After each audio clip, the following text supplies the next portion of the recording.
सभी को जय मसीह की। परमेश्वर पिता का धन्यवाद हो ये सुंदर सुबह के लिए। WCDC कमेटी मेंबर्स का, मीडिया डिपार्टमेंट का हम धन्यवाद देना चाहते हैं कि दैनिक वचन के द्वारा परमेश्वर के कलाम से बांटने का अवसर दिया है। इस सांसारिक जीवन में एक आशीषित जीवन हम किसे कहते हैं? यदि हम अच्छे परिवार से जुड़े हैं, यदि हम अच्छी नौकरी कर रहे हैं, हमारा यदि स्वास्थ्य अच्छा है, यदि हम समाज में या कलीसिया में हमारा अच्छा नाम है, आर्थिक रीति से यदि हम अच्छे स्तर पर हैं, तो लोग कहते हैं कि ये एक आशीषित जीवन है। लेकिन आज के मनन में हम ये देखेंगे कि परमेश्वर किसे आशीषित जीवन कहता है या फिर किसका जीवन धन्य कहता है। उसके लिए आपका ध्यान ले जाना चाहती हूँ भजन संहिता उसका 32वां अध्याय, उसका पहले 2 वचन। भजन 32 1 और 2। क्या ही धन्य है वह जिसका अपराध क्षमा किया गया और जिसका पाप ढांपा गया हो। क्या ही धन्य है वह मनुष्य जिसके अधर्म का यहोवा लेखा ना ले और जिसकी आत्मा में कपट ना हो। किसी भी रिश्ते को कायम रखने के लिए लंबे समय तक हम जानते हैं कि क्षमा प्राप्ति या फिर पापों को अंगीकार करना, माफ करना कितना जरूरी है। उसी रीति से परमेश्वर के साथ भी एक संबंध को लंबे समय तक या फिर हमेशा तक बनाए रखने के लिए भी ये बात बहुत ज़रूरी है। हम जानते हैं कि मसीह जो क्रूस पर मारा गया, उसने हमारे सारे अधर्मों को ले लिया है, हमारे सारे पापों को अपने ऊपर उठा लिया है। लेकिन उस रिश्ते को बनाए रखने के लिए, उस संगति को बनाए रखने के लिए ज़रूरी है कि हम दिन प्रतिदिन जो पाप करते हैं उसकी क्षमा प्राप्ति के लिए हमें हर रोज़ समर्पण करना है, हर रोज़ नम्र और दीन रहना है। और वही बात हम इस दाऊद के भजन से सीखने जा रहे हैं। हम जानते हैं कि दाऊद के जीवन में भी उसने एक बड़ी गलती करी थी, जिसकी क्षमा प्राप्ति के लिए वो एक भजन लिखता है, जो कि भजन 51 है। उसके 10, 11 और 12 वचन को हम देखेंगे। हे परमेश्वर, मेरे अंदर शुद्ध मन उत्पन्न कर और मेरे भीतर स्थिर आत्मा नए सिरे से उत्पन्न कर। मुझे अपने सामने से निकाल ना दे और अपने पवित्र आत्मा को मुझसे अलग ना कर। अपने किए हुए उद्धार का हर्ष मुझे फिर से दे और उदार आत्मा देकर मुझे संभाल। हम जानते हैं कि मसीह जीवन में रहने के बावजूद भी यदि हम गलती कर बैठते हैं, पापों को कर लेते हैं, तो वो उद्धार का हर्ष हमसे छिन जाता है, वो पवित्रात्मा हमसे अलग हो जाता है। और वही बात दाऊद यहाँ पर लिखता है। जब हमें हमारा मसीही जीवन एक रीति रिवाज के रूप में लगना लगे, जब हमें सब कुछ एक नियम कानून के रूप से करना पड़े, तब हम समझ सकते हैं कि वो आनंद हमारे अंदर से चला गया है, वो उद्धार का हर्ष हमारे अंदर से चला गया है, वो पवित्रात्मा हमसे दूर हो गया है। तो उसके लिए कितना ज़रूरी है कि हमें हर दिन अपने पापों की क्षमा के लिए प्रार्थना करना है। और वो क्षमा प्रार्थना करना दाऊद अपने भजन के द्वारा हमें सिखाता है। और क्षमा प्राप्ति के बाद वो 13वें वचन में कहता है, तब मैं अपराधियों को तेरा मार्ग सिखाऊंगा और पापी तेरी ओर फिरेंगे। एक रीति से उसने वो वायदा परमेश्वर के साथ किया कि यदि आप मेरे पापों को क्षमा करेंगे तो यही बात मैं और लोगों के साथ बांटूंगा, जिससे वे लोग भी अपने पापों के मार्ग से फिरेंगे। और उसके अनुसार उसने भजन 32 लिखा है कि किस रीति से यदि हम अपने पापों को अंगीकार कर लेते हैं तो हमारा जीवन एक आशीषित और धन्य जीवन बन सकता है। लेकिन उसके विपरीत में यदि हम जाके देखेंगे, उसके 3 और 4 वचन में यदि हम अपने पापों को अंगीकार नहीं करें, तो वचन कहता है, जब मैं चुप रहा तब दिन भर कराहते कराहते मेरी हड्डियां पिघल गई, क्योंकि रात दिन मैं तेरे हाथ के नीचे दबा रहा और मेरी तरावट धूप काल की सी झुर्राहट बनती गई। हम वचन में देखते हैं कि अपने पापों को अंगीकार नहीं करने से, चुप रहने से, छिपा कर रखने से हम किस रीति से, भावनात्मक रीति से, मानसिक रीति से, वचन कहता है वो कराहते कराहते हम देखते हैं कि किस रीति, शारीरिक रीति से वचन कहता है उसकी हड्डियां पिघल गई थी। आत्मिक रीति से यदि हम देखें कि परमेश्वर का हाथ दिन रात उसके ऊपर बना रहता था, जिसके नीचे वो दबा रहता था, तो हम देखते हैं कि यदि हम स्वीकार नहीं करते हैं तो मानसिक रीति से, आत्मिक रीति से, शारीरिक रीति से किस रीति से हम निर्बल पड़ सकते हैं। तो हम देखते हैं कि क्यों हम पापों का अंगीकार नहीं कर पाते हैं। तो उसका उत्तर है कि वो घमंड जो हमारे अंदर भरा हुआ है ना। हम यदि आदम की वाटिका में आदम के जीवन से भी देखें, जब परमेश्वर आदम को बुलाता है तू कहाँ है, तो वहां पर उसको किसी से भी शर्माने की जरूरत नहीं थी। वहां पर कोई भी नहीं था जिससे वो शर्मिंदा होता, केवल उसके और परमेश्वर के बीच की बात थी।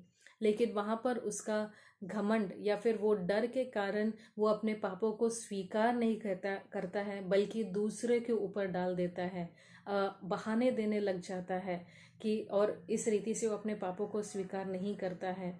तो हम आज के दिन में ये सीखें कि पापों की क्षमा को, यदि हम अपने पापों को स्वीकार नहीं करते हैं तो किस रीति से हम एक निर्बल अवस्था में पड़ सकते हैं, किस रीति से हमें एक मसीही जीवन बहुत कष्टदायक लग सकता है, बहुत ही कठिन लग सकता है। लेकिन दाऊद के भजन से आगे हम देखेंगे कि यदि हम अपने पापों को अंगीकार कर लेते हैं तो कितनी सारी आशीषें हमारे लिए रखी गई हैं। 5वां वचन, जब मैंने अपना पाप तुझ पर प्रकट किया और अपना अधर्म ना छिपाया और कहा मैं यहोवा के सामने अपने अपराधों को मान लूंगा, तब तूने मेरे अधर्म और पाप को क्षमा कर दिया। ये 5वां वचन और पहला 1 और 2 वचन बहुत ही मिलते जुलते हैं। जिन बातों के लिए वो धन्य कहता है ऊपर, वही बातें नीचे 5वें वचन में की गई है कि मैंने अधर्म को प्रकट कर दिया, पाप को तेरे सामने प्रकट कर दिया, तेरे से छुपाए ही नहीं रखा और अपने पापों को मान लिया, है ना। और किसी भी रीति से कपट उसके अंदर नहीं रहा गया है। हम जानते हैं कि जब वो पाप में गिर पड़ा तब परमेश्वर नातान नबी को उसके जीवन में भेजता है, जो कि हम देखते हैं 2 शमूएल की पुस्तक में उसका 12वां अध्याय उसके 13वें वचन में वो अपने पाप को स्वीकार करता है। तब दाऊद ने नातान से कहा, मैंने यहोवा के विरुद्ध पाप किया है। नातान ने दाऊद से कहा, यहोवा ने तेरे पाप को दूर किया है, तू ना मरेगा। तो हम यहाँ पर दाऊद के जीवन से सीखते हैं कि किस रीति से उसने अपने गलती को स्वीकार कर लिया। उसने किसी भी रीति से कोई बहाना नहीं किया, उसने वो इल्ज़ाम बतशेबा पर नहीं लगाया, लेकिन हर एक वचन में कहता है कि मैंने यहोवा के विरुद्ध पाप किया है। 5वें वचन में भी मैंने अपना पाप तुझ पर प्रकट किया है, अपना अधर्म ना छिपाया, मैं यहोवा के सामने अपने अपराधों को मान लूंगा। तो पापों का अंगीकार करने के लिए ये बहुत ज़रूरी है कि हम उस जिम्मेदारी को बिना बहाना दिए, बिना किसी प्रकार का इल्ज़ाम दूसरों पर लगाए, पूरा पूरा इल्ज़ाम अपने ऊपर ले, पूरी पूरी जिम्मेदारी उसकी ले ले, है ना। ईमानदारी के साथ हम उसकी ले। वचन कहता है कि जिसकी आत्मा में कपट नहीं हो, सिर्फ पाखंडी रूप से या फिर दिखाने के लिए नहीं, लेकिन ईमानदारी के साथ हमें किस रीति से अपने पापों को अंगीकार करना ज़रूरी है। आगे हम देखिए, इस कारण हर एक भक्त तुझसे ऐसे समय में प्रार्थना करें जबकि तू मिल सकता है। तो हम देखते हैं कि पापों का अंगीकार करने के लिए सबसे पहले उस जिम्मेदारी को स्वीकार करना है, हर एक प्रकार के पाखंड और हर एक प्रकार के कपट से दूर होकर ईमानदारी से उसे अपनाने का है। और तीसरी बात हम यहाँ पर देखते हैं कि उस पर किस रीति से कार्य रूपी में हमें उसको लाना है। वचन कहता है हर एक भक्त, है ना, किसी अन्य जाति के विषय में नहीं लिखा गया है, लेकिन एक भक्त इंसान जो पाप में गिर गया है वो परमेश्वर के पास लौट जाए। निश्चय जब जल की बड़ी बाढ़ आए तो भी उस भक्त के पास ना पहुंचेगी। तो हम जानते हैं कि यदि हम अपने पापों को स्वीकार नहीं करते हैं या फिर पाप में पड़े रहने की विचार करते हैं, इब्रानियों की पत्री में भी ये बात कही गई है कि इब्रानियों की पत्री उसका 12वां अध्याय उसका 6वां वचन कहता है कि परमेश्वर जिससे प्रेम करता है उसकी ताड़ना करता है, और जिसे वह पुत्र बना लेता है उसको कोड़े भी लगते हैं। यदि हम नहीं स्वीकारे, अपने पाप में जीवनों को व्यतीत करते रहे, तो अपने जीवन में हम परमेश्वर के अनुशासन को आमंत्रित करते हैं। और वचन कहता है यदि हम मान लेंगे तो उस जल की बड़ी बाढ़ से, मतलब उस आने वाले अनुशासन से हम बच सकते हैं। तो इस रीति से दाऊद के जीवन से हम देखते हैं कि यदि हम अपने पापों को स्वीकार कर लेते हैं तो कैसे आशीषित जीवन हम जी सकते हैं। 7वां वचन, तू मेरे छिपने का स्थान है, तू संकट से मेरी रक्षा करेगा, तू मुझे चारों ओर से छुटकारे के गीतों से घेर लेगा। है ना, सांसारिक जीवन में यदि हम देखते हैं कि यदि हम अपने पापों को स्वीकार कर लेते हैं या फिर अपनी गलतियों का अंगीकार कर लेते हैं, तो कई बार सांसारिक लोग शायद हमें क्षमा नहीं करें, शायद हम पर फिर भी दोष लगाते रहे, हमारे पापों को या तो फिर बार बार याद दिलाते रहें। लेकिन आज के दिन में वचन सुंदर रीति से हमें कहता है कि परमेश्वर किसी भी रीति से हमें एक बार माफ करने के बाद उसका लेखा फिर कभी नहीं लेता है ना। हम उसके अंदर छिप सकते हैं, वो हमें संकट से हमारी रक्षा करता है, वचन ऐसा कहता है, और छुटकारे के गीतों से हमें घेर लेता है। उसके बाद किसी भी रीति से दोष हम पर वो लगने नहीं देता है।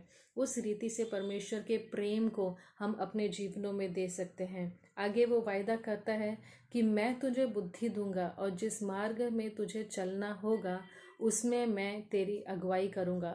हम देखते हैं यदि हम पाप को स्वीकार नहीं करते हैं तो परमेश्वर के हाथ के नीचे हम दबे हुए मतलब कष्ट में रहते हैं, लेकिन यदि हम अपने पापों को स्वीकार कर लेते हैं तो वचन कहता है वही हाथ हमें अगुवाई करेगा, हम पर कृपा दृष्टि करता रहेगा। 9वां वचन, तुम घोड़े और कच्छर के समान ना बनो जो समझ नहीं रखते, उनकी उमंग लगाम और रास से रोकनी पड़ती है, नहीं तो वे तेरे वश में नहीं आने का। है ना, कई बार हमारे जीवनों में ऐसे पाप होते हैं जो कई बार माफ़ी मांगने के बावजूद भी बार बार हम उसी पाप को करते रहते हैं। तो दाऊद इस वचन के द्वारा हमें सिखाता है कि हमारा स्वभाव ऐसे घोड़े और कच्छरों के समान नहीं हो, नहीं तो परमेश्वर की लगाम, नहीं तो परमेश्वर की रास हमें हमेशा रोकती रहेगी, हमारे विवेक को हमेशा वो चुभता रहेगा। एक सांसारिक व्यक्ति आसानी से पाप कर सकता है, लेकिन एक ऐसा व्यक्ति जो परमेश्वर के साथ संबंध में है वो पाप आसानी से नहीं कर सकता है। उसका विवेक उसको हमेशा चुभन करता रहता है, क्योंकि परमेश्वर की लगाम हमेशा उसके ऊपर बनी रहती है। दुष्ट को तो बहुत पीड़ा होगी, परंतु जो यहोवा पर भरोसा रखता है वह करुणा से घिरा रहेगा। हे धर्मियों, यहोवा के कारण आनंदित और मगन हो, और हे सब सीधे मन वालों, आनंद से जय जयकार करो। तो ये सारी आशीषों को हम देखते हैं यदि हम अपने पापों को अंगीकार कर लेते हैं। आज सुबह के समय में जब हम इस वचनों से मनन कर रहे हैं, तो आइए हम अपनी आंखों को बंद करें और इस वचन के अनुसार अपने आप को हम समर्पित करें। आइए हम प्रार्थना करें।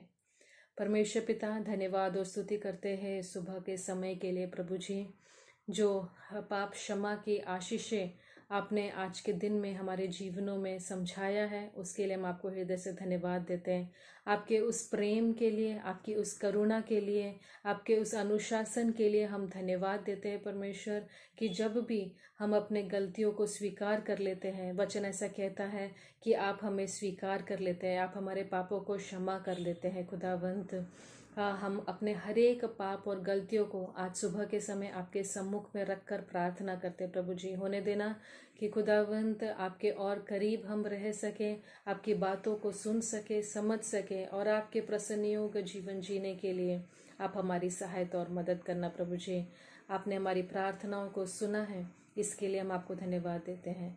यीशु मसीह के नाम से मांगते हैं, सुन और ग्रहण कर पिता, आमीन आमीन। परमेश्वर आप सबों को आशीषित करें। सभी को जय मसीह की।